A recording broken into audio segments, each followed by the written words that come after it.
Kali ini aku akan bahas satu saham, yaitu saham SIMP. Nama PT-nya PT Salim Infomas Pratama Tbk. Jadi mereka bisnisnya di penjualan minyak goreng ya. Kalau dulu mereka bisnisnya di perkebunan minyak kelapa sawit, tapi belakangan beberapa tahun ini mereka mulai memfokuskan diri jualan minyak goreng. Jadi sebelumnya perkebunan kelapa sawit, terakhir jadi bisnis jual minyak goreng. Ini langsung aja kita lihat-lihat ya, ini websitenya nih, simp.co.id, SIM kalau kita mau sebut. Tapi ini dari keluarganya Grup Salim ya, atau Indofood, PT Salim Infomas Pratama. Tentang SIM, nah ini dia model agribisnis yang terintegrasi. Grup SIM merupakan grup agribisnis terdiversifikasi serta terintegrasi secara vertikal di Indonesia. Jadi mereka maksudnya integral dari hulu ke hilir ya. Dari perkebunan sampai ke produk akhir mereka. Grup SIM mengelola kegiatan usaha melalui dua divisi bisnis, yaitu divisi perkebunan dan divisi minyak dan lemak nabati. Minyak dan lemak nabati ini ya minyak goreng. Jadi produk akhir mereka itu minyak goreng dan brandnya itu terkenal, yaitu Bimoli dan kawan-kawan. Struktur pemegang saham, oh ini kecil banget nih. Ini ada Indofood ya, ini kecil banget Indofood nih. Ini kita lihat di apa sih public expose-nya kali ya. Dewan komisaris dan direksi ini. Konsep komisaris utamanya GJV, jadi kita nggak perlu lihat ya. Axton Salim ada komisarisnya. Ini dari grupnya Salim atau grupnya Indofood ya. Jadi ini kita lewatin aja. Kumpulan kompetitif nggak ada nih. Kita lewatin aja deh yang ini. Kalau udah dipegang grup Indofood kita tahu lah. Nah ini bisnisnya SIMP. Ada divisi perkebunan dan divisi minyak dan lemak nabati ini. Jadi ini minyak goreng ya. Ada minyak goreng, margarin, shortening. Nah ini produk-produknya kita lihat. Ini gambaran. Nah ini dia nih, Bimoli nih. Ini brand yang sangat-sangat terkenal. Nah, minyak gorengnya. Bimoli Special D5 Happy Soya Oil. Minyak kedelai. Margarin dan shortening, Simas Palmia, Amanda Malinda, Simas Palmia, Royal Palmia, Palmia Prime. Nah ini semua produk-produk mereka ya. Jadi terakhir sebenarnya sih bisnis mereka ini utamanya perkebunan. Tapi karena mungkin perkebunan bisnisnya meredup, akhirnya perusahaan mengambil keputusan mereka memperkuat di jualan minyak gorengnya ini. Ini divisi minyak dan lemak nabati. Bimolinya terutama ya. Ini kita lihat ya. Oke, ini aku rasa profilnya udah cukup lah ya. Dari grupnya Indofood atau grupnya Salim. Nah, ini gambaran besar keuangan dari saham SIMP ini ya, atau saham Salim Infomas Pratama dari 2016. Jadi kalau teman-teman mau ngecek laporan keuangan 2016-nya bisa ngecek di ini nih, websitenya Hubungan Investor. Nah, di sini ada lengkap dari 2017, tapi di 2017 kita bisa lihat 2016-nya juga sebenarnya. Di sini ada dividen, saham, dan lain-lain. Ada prospektusnya, kita juga bisa baca. Tapi ini kesimpulannya ya. Kesimpulannya kita lihat di bagian ininya dulu. Dari 2016 sampai 2022. By the way, kuartal 3 mereka belum keluar. Nggak tahu kenapa bisa telat. Mungkin karena ada kebijakan dari OJK boleh telat 1 bulan ya. Jadi mungkin mereka akan publish laporan keuangan mereka di akhir November atau 1 Desember. Kita lihat dari sisi ekuitas ya. Kenapa harus lihat ekuitas dulu? Karena kalau kita beli saham sama dengan beli ekuitasnya. Makanya di pasar, kalau di versi bahasa Inggris, pasar saham itu equity market. Jadi makanya kita lihat dulu di ekuitasnya. Jadi saham yang bagus itu adalah saham yang ekuitasnya bertumbuh setiap tahun. Nah, ini ekuitasnya bertumbuh setiap tahun ya. Ada satu momen di tahun 2019 mereka mengalami kerugian yang lumayan parah, 600 miliar. By the way, semua angka di sini dikali juta ya, dikali 1 juta. Jadi akhirnya mereka rugi loss 600 miliar. Jadi makanya ekuitas di 2019 mereka turun. Namun di 2020 mereka melakukan strategi yang lain, yaitu jadi bisnis mereka yang dari perkebunan itu berubah menjadi bisnis jual minyak goreng. Akhirnya ini mereka masih fokus jualan hasil perkebunan mereka di 2019. Jadi bisnis perkebunan mereka mengalami kerugian, dan di tahun 2020 mengalami peningkatan karena perubahan beralih dari perkebunan ke minyak goreng. Gitu. Kita lihat ekuitasnya meningkat, lalu turun di 2019, lalu meningkat lagi. Meningkatnya lumayan tajam ya, 10% ekuitasnya mungkin sekitar segitu, 18, 19, 20 di tahun ini. Tahun depan mungkin 21. Jadi minyak gorengnya merajalela ya penjualannya. Nah, ini laba bersihnya menurun, penjualan perkebunannya lalu meningkat tajam di 2021 sampai 2022. Arus kasnya selalu positif, bagus. Omsetnya pun naik turun pada saat perkebunan. Namun pada saat mereka menginjak di minyak goreng di 2020, 2019, 2022, mereka naiknya lumayan banyak. Jadi overall ini kinerjanya perkebunan mereka itu memburuk, namun ketika mereka fokus ke minyak goreng, kinerja mereka membaik, bahkan memiliki prospek yang sangat cerah ke depannya nanti. Nah, ini aku udah jelasin omset dulu. Nah, ini di tahun 2022, omset mereka itu sebenarnya turun di kuartal 2. Turun karena ada larangan ekspor minyak goreng di 28 April. Jadi waktu itu kan ada kasus penimbunan minyak goreng ya. Kita semua pasti tahu ada kasus penimbunan minyak goreng. Akhirnya pemerintah melarang sawit, minyak goreng, dan turunannya itu dilarang ekspor. Nah, ini terjadi di 28 April 2022. Jadi makanya omset Q2 mereka turun. Nah, akhirnya selang 1 bulan, minyak goreng dan kawan-kawannya boleh ekspor kembali di 23 Mei 2022. Nah, ini kita lihat EPS-nya nih. Ya, kita lihat 2022. Ini di kuartal 2 mereka turun ya. Omsetnya turun, mau nggak mau laba bersihnya pasti turun karena ada pelarangan ekspor minyak goreng. Tapi di Mei mereka buka kembali. Tapi kehilangan 1 bulan itu lumayan loh. Jadi mengakibatkan ini turunnya lumayan drastis. Nah, ketika kuartal 3-nya otomatis dong sudah pasti udah dibuka kembali, pasti ini angkanya itu di atas 19, aku yakin. Di tahun sebelumnya itu 22 EPS-nya dan 27. Di tahun ini pasti lebih gila lagi. Mungkin ya kita anggapnya 20 lah, normal lah ya, 20-an sekian, 20-an sekian. Ini masih mereka belum publish nih. Aku yakin mereka tunggu momen biar mungkin membantu IHSG melompat tinggi lewat grupnya Innovote ini. Ini kemungkinan pasti positif karena sudah dibuka di kuartal 2 ini. Mei ini kan sebenarnya masuk kuartal 2. Tapi kuartal 3 pasti aku jamin meledak. Dan temanku bilang yang bisnismen, bisnis makanan dan travel sedang naik. Tapi aku highlight di makanannya aja ya. Bisnis makanan di kuartal 3 sedang naik. Dan ada isu minyak goreng curah dilarang. Bukan isu sih, memang pemerintah mulai memberlakukan minyak goreng curah itu dilarang secara bertahap. Dan ini mengakibatkan minyak goreng kemasan seperti Bimoli mendapatkan keuntungan. Kan karena pasaran sudah tidak ada minyak goreng curah, mau nggak mau mungkin minyak goreng seperti Bimoli dan kawan-kawannya mendapatkan keuntungan. Jadi mau nggak mau mereka terpaksa beli minyak goreng kemasan. Gitu. Tapi ini lumayan susah untuk kalau dilarang sepenuhnya ya.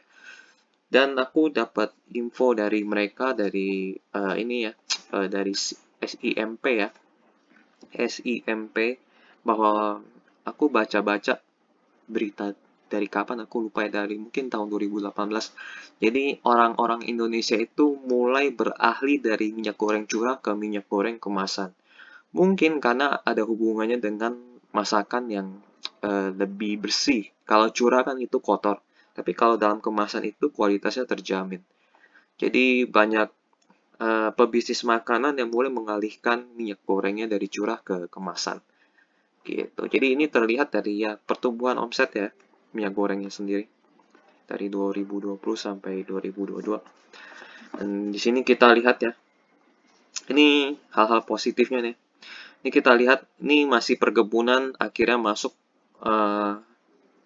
minyak gorengnya sudah mulai membantu bisnis SIMP ini dari kuartal 3 di 2020 sampai kuartal 4 sampai dan seterusnya nih.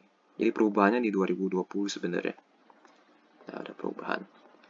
Dan total EPS ini aku rasa ini bisa, ini mungkin bisa 100 kali ya. Bisa nyampe 100, nggak mungkin 80 kali, nggak mungkin 180 mungkin.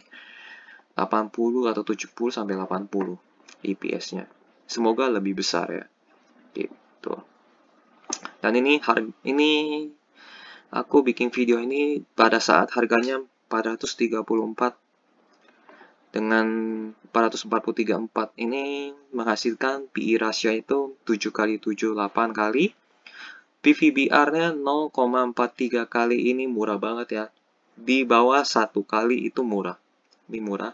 PE ratio masih di bawah 10 kali itu murah. Dividend yield itu mereka 3%. Wah, ini lumayan besar ini. 3%. Mungkin sama dengan deposito bank ya. Jadi kalau misalnya ada fund manager ingin mencari perusahaan yang membagikan dividen setara dengan deposito bank, mungkin ini bisa menjadi, ini saham SIMP ini menjadi dilirik oleh fund manager, kemungkinan ya gitu ya. Ya paling ini highlight utama mereka ya. Nah, kita akan lihat benar gak sih pertumbuhan dari 2019 ini penjualan mereka kebanyakan perkebunan. Dan di tahun terbarunya itu 2022 itu mereka lebih banyak minyak goreng ini. Ini laporan keuangan 2019 ya. Ini 2019. Nah, ini penjualan mereka total itu di 2018 mereka 14 triliun. 2019 13 triliun. Ini pihak ketiga, ini pihak berelasi, maksudnya satu grup ya, Indofood ya. Kalau ini di luar Indofood. 8 triliun, 5 triliun ini penurunan ya. Pihak ketiganya ada penurunan, justru yang pihak yang satu grup justru meningkat, tapi tetap yang pendapatan terbesarnya itu pihak ketiga. Dan kita lihat persentase ya. Nah, ini nih. Persentase terhadap total penjualan konsolidasian. Jadi yang ini total ya. Ini total. Dan ini penjualan di atas dilakukan kepada pihak berelasi oleh divisi minyak dan lemak nabati. Divisi minyak dan lemak nabati ini Bimoli dan kawan-kawannya, produk akhirnya mereka. Persentase terhadap pendapatan total mereka itu sekitar 23% di 2019 ya. 23%. Ini di tahun 2018 masih 22%. Jadi dari 2018 ke 2019 Bimol ini lumayan meningkat penjualannya. Atau bukan Bimoli ya, minyak gorengnya ya. Minyak gorengnya meningkat penjualannya. Ini mereka jualnya lihat Indofood CBP, Indomarko Adi Prima nih, meningkat 23,71%. Jadi Indomie itu, ini kan Indofood CBP itu kan mereka memproduksi Indomie. Dan Indomie itu ada minyaknya. Nah, ini. Jadi mereka jual minyak ke Indofood CBP. Indomarko Adi Prima juga ada nih. Ini pesen. Jadi total mereka jualan minyak goreng ini, minyak dan kawan-kawannya itu sekitar 23%. Dan kita lihat di 2022. Jadi yang kuartal 3 mereka belum keluar. Ini yang kuartal 2-nya mereka ya. Nah, 2022. Lihat sekarang kita langsung lompat ke bagian minyak goreng dan lemak nabati. Ini melompat tinggi menjadi 6 triliun. Sebelumnya 3,2 triliun, sekarang menjadi 6,1 triliun. Jadi meningkat drastis. Jadi minyak goreng dan lemak nabati ini menjadi 6. Jadi 2019 kan mereka mengalami kerugian kan. Kerugian. karena perkebunan mereka suram lah. Akhirnya ini minyak gorengnya masih bukan minyak goreng ya, mungkin minyak dan kawan-kawan 3,2 triliun, tapi di tahun ini meningkat menjadi 6,1 triliun. Minyak lemak nabati 6,1 triliun. Sementara perkebunannya, ini produk utamanya, perkebunannya ini 4,2 triliun saja. Jadi kecil. 4,2 triliun, jadi udah makan 50% lebih. Sebelumnya kan 20% kan, sebelumnya 23%. Sekarang perbandingannya minyak goreng dan kawan-kawannya lebih besar dibanding hasil perkebunannya. Ini perkebunannya 4,2 triliun. Sementara itu minyak goreng dan kawan-kawan yang produk jadinya itu 6,1 triliun. Jadi ini sudah 50% lebih. Jadi ini strategi yang bagus dari SIMP, ini ada perbaikan kinerja ya. Ini perkebunannya. Nah, ini bagian perkebunan, ini bagian minyak goreng dan kawan-kawan. Ini line-line dan eliminasi. Eliminasi mungkin pengolahan ya. Jadi ininya minyak kelapa sawit dikurang. Ini kan 4,2 T dikurang 3,6 T, akhirnya menjadi produk. Kemungkinan itu. Ya, kemungkinan diolah menjadi minyak goreng. Tapi aku nggak tahu sih bener apa enggak. Gitu. Dan total ini total pendapatannya mereka ya. 8 triliun di kuartal 2, bener ya? 8 triliun nih. Nah, kelihatan kan jadi ada perubahan dari perkebunan menjadi pendapatan mereka yang sebenarnya dulu itu perkebunan menjadi sekarang mereka jual produk akhir minyak goreng dan kawan-kawan. Nah, ini periode 30 Juni 2021 kita lihat. Tadi kan kita lihat ini ada omset di Q2 di tahun ini turun karena ada larangan ekspor. Nah, benar nggak larangan ekspor itu mengakibatkan penurunan? Ini benar.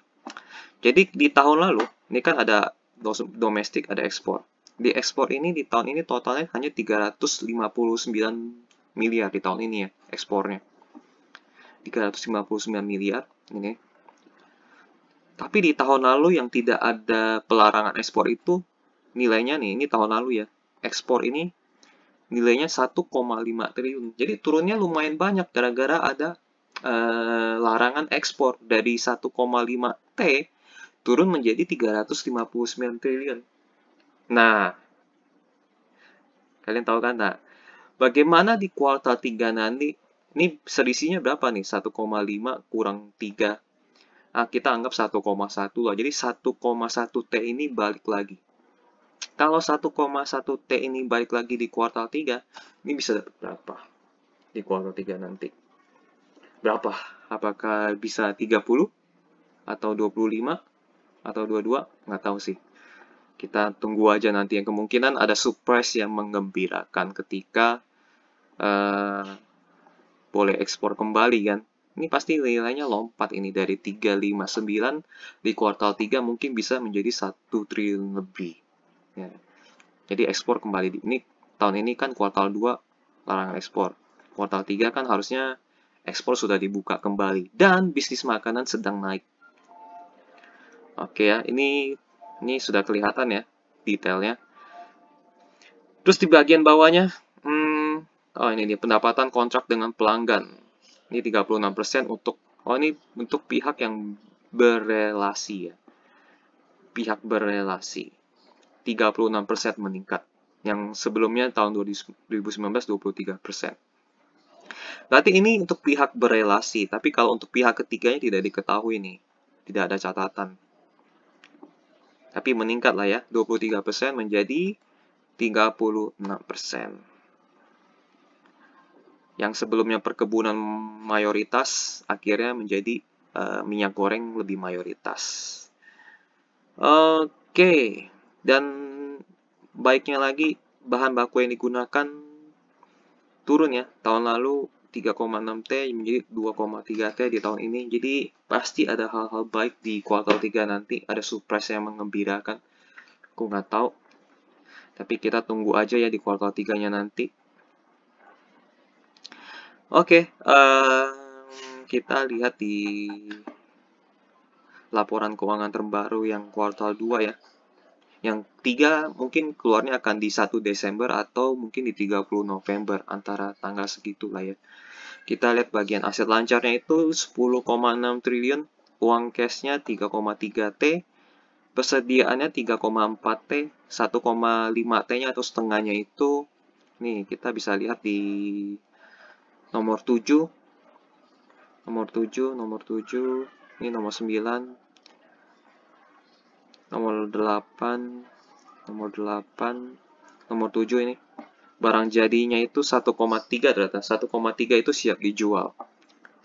1,3 siap dijual. Ditambah uang cash berarti 4,6 bisa di cash secara 4,6 ya. 4,6 bisa di cash secara cepat. Ini tambah dengan piutang usaha yang rata-rata mungkin 3 bulan lah ya. Jadi 4,6 ditambah 11 sama dengan 5,7. Bisa dicairkan segera menjadi uang cash. Kita bandingkan dengan utang jangka pendek mereka. Ini ada utang bank ya, 5,9 T. Jadi masih bisa aman lah ya. Utang bank ini gede banget loh sebenarnya, agak serem. Tapi karena mereka perputaran dan uang cashnya banyak, harusnya jadinya lancar gitu. Jadi gak ada masalah. Jadi total aset lancarnya 10,6. Jadi semua aset sini bisa dicairkan menjadi uang cash segera itu 10 triliun, 10,6 triliun. Sementara utang total jangka pendek mereka 9,4 triliun. Jadi aman. Jadi selama aset lancarnya lebih tinggi dibanding utang jangka pendek mereka, ini aman. Utang jangka pendek itu maksimal 1 tahun. Jadi utang yang harus diberesin segera itu 1 tahun. Utang jangka panjang 6,8 T ini aman lah, karena jangka panjang sifatnya. Oke, kita bandingkan modal utang dengan modal investor yang nyuntik ya. Ini modal utang mereka 16 T. Investor nyuntik itu dari investor nyuntik atau dari laba bersih yaitu sekitar 20 T. Jadi aman banget, lebih besar ekuitas dibanding liabilitas. Pendapatan turun, yang omset turun karena tadi kuartal 2. Ya, kuartal 2 ada larangan ekspor minyak goreng. Jadi mau nggak mau ya, turunnya pun sekitar 10% lebih lah ya, 11% mungkin. Dari 8,9 T menjadi 8 T. Menariknya beban pokok penjualannya turun. Dari 6,8 T menjadi 5,8 T. Akibatnya laba usahanya ya meningkat karena ada pengurangan biaya pokok penjualan. Beban pokok penjualannya 1,1 T meningkat 1,3 T, yang hasil laba periode berjalannya meningkat dari 353 miliar menjadi 642 miliar. Wah, ini lumayan loh sebenarnya ya. Oke, kita lihat bagian lainnya itu adalah perubahan ekuitas. Nah, ini aku jangan lihat sih perubahan ekuitas. Jadi, ekuitas kenapa bisa lompat tinggi atau bisa berkurang? Karena ini, pertama ada laba. Jadi, ekuitas kenapa bisa naik? Karena ada laba periode yang berjalan. Ditambahkan lah ya. Jadi, ada laba ditambahin ke ekuitas. Nah, di sini ada kerugian nih. Jadi, ada other comprehensive income. Jadi, ada mungkin bisnis lain ya. Bisa plus, bisa minus. Tapi ininya minus. Tanda kurung itu artinya minus. Income from total comprehensive for periode. Jadi ini laba bersih dikurangi bisnis lainnya sama dengan segini. Nah, jadi total laba bersih ini, total pendapatan dari total laba lah ya. Total laba ini tambahin ke ekuitas sebelumnya, jadi ekuitas saat ini segini. Jadi ekuitasnya naik karena laba bersih. Oke, ini bagian arus kas. Nah, ini arus kasnya ya. Positif, tahun lalu positif, tahun ini positif. Ini bagus banget. Ini artinya bagus, selalu positif. Ini investasi ini mereka ada kebunnya ditambah ya. Penambahan aset biologis sekitar 124 miliar. Penambahan piutang plasma, aku nggak tahu nih. Penambahan aset tetap 429 miliar. Berarti artinya mereka masih ekspansi. Itu artinya bagus. Ini uang kasnya minus karena ada penambahan aset. Uang kasnya minus 400 miliar karena ada penambahan aset. Ini artinya bagus. Apalagi kalau misalnya asetnya produktif. Kayak misalnya kebun, pabrik dan kawan-kawannya. Ini ada pinjaman, ada pembayaran. Oke lah ya. Kenaikan uang cash 361 miliar, jadi uang cashnya bertambah. Oke, secara arus kas positif. Overall, kinerja di kuartal 2 mereka menurun karena ini ya, faktor eksternal, bukan karena faktor internal. Kalau faktor internal sih aku optimis ini mereka masih mencatat kinerja yang sangat positif. Tapi karena hal eksternal ini mereka jadinya negatif. Selama negatifnya dari faktor eksternal itu nggak masalah. Yang bahaya itu kalau misalnya mereka negatif dari faktor internal yang mereka, itu baru bahaya. Laporan keuangan oke ya, positif. Ada perubahan alur dari perkebunan menjadi minyak goreng. Siap-siap ya. Lalu kita masuk ke public expose. Nah, Bimoli. Ini sebenarnya brand lama, Bimoli ini ya. Brandnya sudah sangat lama. Tapi total pendapatan SIMP ini kurang begitu signifikan. Jadi pendapatan Bimoli dan kawan-kawan ini signifikan ini pada saat di tahun 2020 meningkatnya mulai menaik lah ya. Dan mungkin ada bantuan dari harga CPO yang meningkat. Tapi kita jangan berharap lagi dari CPO ya. CPO itu harganya naik turun, jadi kita lupakan saja soal perkebunannya.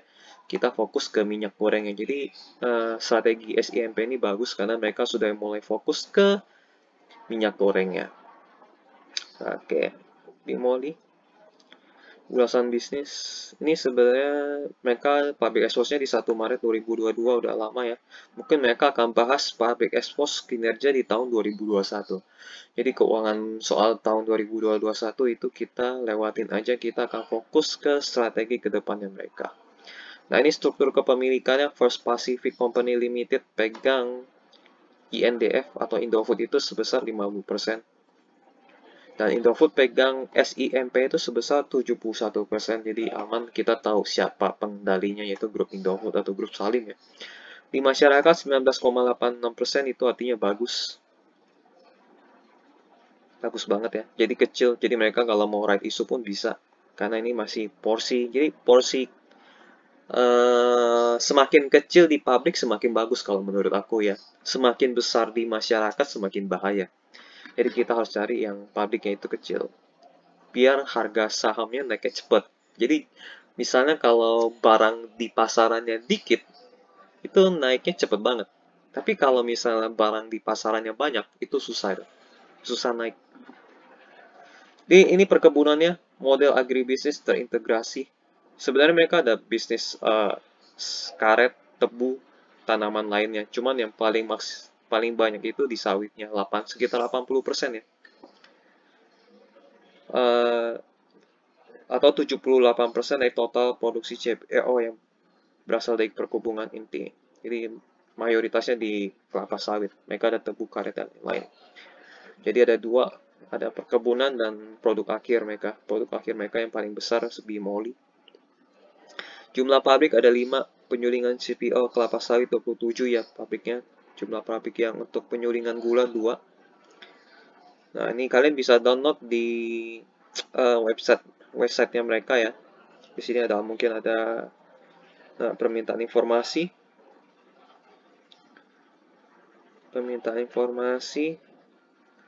Kalau di sini nggak ada, berarti downloadnya di web IDX-nya langsung, idx.co.id. Karena aku ini downloadnya dari web IDX-nya ya. idx.co.id di bagian halaman keterbukaan informasi. Ini kita lewatin aja, kita udah tahu mereka jualan apa. Mereka ada karet, teh, kakao, tanaman industri, dan lain-lain. Jadi pertumbuhan mereka masih bisa lebih jauh lagi kalau misalnya mereka mau mengembangkan bisnis-bisnis lainnya. Ini produk akhir mereka, produsen utama minyak goreng, margarin, dan shortening bermerek Indonesia. Jadi ada 2020 ke 2021, divisinya naik 42% ya. Penjualannya meningkat pesat. Bimoli dan kawan-kawan. Nah, ini program berkelanjutan CSR ya. Nah, ini keuangan 2021 ya, kita karena ini udah lama, kita lewatin aja lah ya. Ada pabrik baru di 2021 ya. Ini masih kecil persentasenya.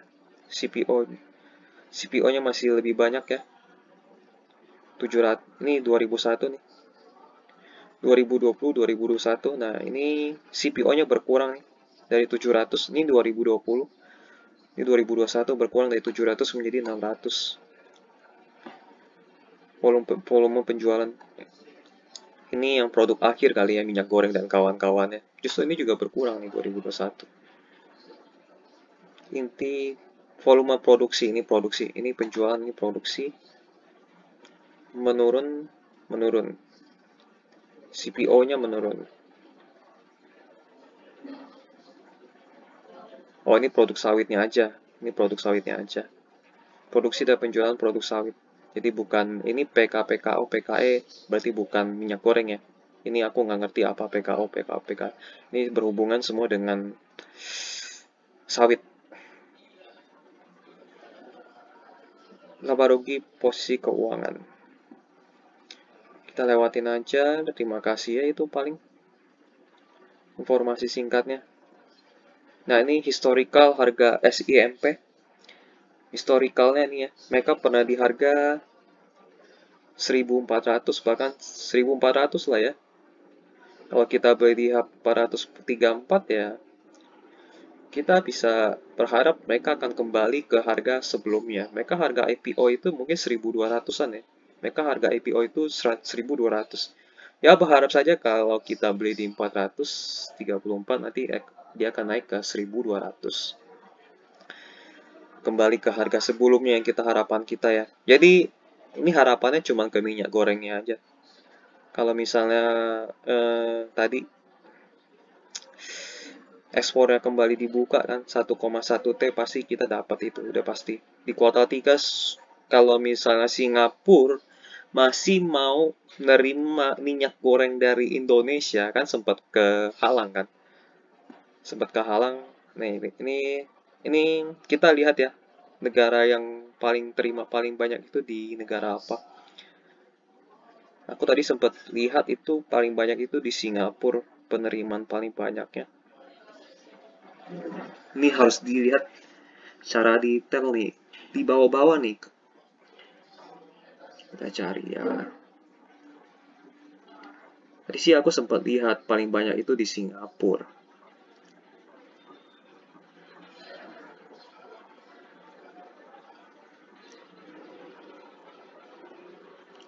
Kita coba cari-cari.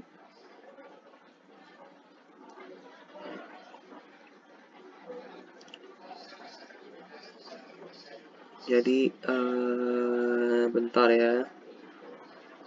Kita cari negara ekspor. Nah, ini dia. Ini ketahuan ya. Ini nih. Seluruh aset produktif kelompok usaha yang berada di Indonesia. Penjualan ya, ini menyajikan penjualan berdasarkan lokasi pelanggan. Sebelumnya kan tadi kan kita ekspor lihat berkurang kan. Negara mana yang berkurang? Ternyata kita lihat di sini China ya. Di tahun lalu 383 menjadi 205. Nah, ini Singapura. Yang tahun lalu itu 900 miliar berkurang menjadi 64 miliar. Jadi, semoga Singapura mau kembali menerima minyak gorengnya dari Indonesia. Bimoli dan kawan-kawannya. Jadi balik lagi, 900 miliar ini kembali lagi di tahun ini menjadi naik di kuartal 3. Mungkin nggak, Pak. Karena hanya libur 1 bulan, harusnya sih nggak berkurang sangat jauh ya. Mungkin jadi 800 atau 700 miliar di Singapura. Ini lumayan. Jadi semoga yang kurang-kurang minus-minusnya ini ada Timor Leste, Filipina, Myanmar, dan lain-lain. Jadi paling banyak yang berkurang itu di Singapura. Semoga di kuartal 3 ini Singapura ini naik lagi ekspornya. Gitu. Ini kelihatan nih kalau kalian baca detail. Jadi harapanku di saham SIMP ini ya kuartal 3-nya nanti bisa naik Dan Singapura mau menerima kembali minyak goreng dari Indonesia dan negara-negara lainnya. Jadi ekspornya meningkat di kuartal 3 nanti. Dan semoga ada surprise yang menggembirakan. Dan ini harga masih murah, 0,43 kali PVBR-nya. Dan mereka punya historical di atas 1000. Jadi ada harapan untuk mereka kembali ke harga 1000. Ketika kinerja mereka membaik dan minyak goreng mereka penjualannya meningkat setiap tahun. Kalau ini sebenarnya dipengaruhi oleh bisnis-bisnis makanan ya. Kalau semakin banyak bisnis makanan yang dibuka, ini kemungkinan permintaan minyak goreng akan terus bertambah setiap tahun. Jadi ini prospeknya sangat cerah ya, bukan hanya untuk tahun ini, tapi bisa tahun depan dan tahun-tahun depannya kembali. Karena misalnya makin banyak bisnis makanan yang dibuka, minyak goreng semakin dibutuhkan. Nah, sekian analisa tentang saham ini ya, SIMP atau PT Salim Informas Pratama. Semoga informasi ini bisa membantu teman-teman. By the way, aku beli saham SIMP ini dalam jumlah besar ya. Sehabis jual auto, aku beli SIMP. Jadi auto aku udah jual habis, aku beli ganti sebagai gantinya beli SIMP. Jangan ngikutin, siapa tahu analisaku salah atau ada yang kurang. Siapa tahu juga meskipun analisaku benar, siapa tahu juga market malah bertindak hal yang lain. Misalnya jual semua mereka jual saham-saham SIMP sampai turun, sampai drop. Jadi aku tidak bisa bertanggung jawab terhadap kerugian yang kalian alami ketika kalian ikut-ikutan ya. Jadi ini aja sih tentang saham SIMP ya. Kalau misalnya ada informasi yang kurang, kalian boleh tambahkan. Kalau misalnya ada informasi yang salah, kalian boleh koreksi. Sekian, sampai jumpa di video berikutnya. Bye-bye.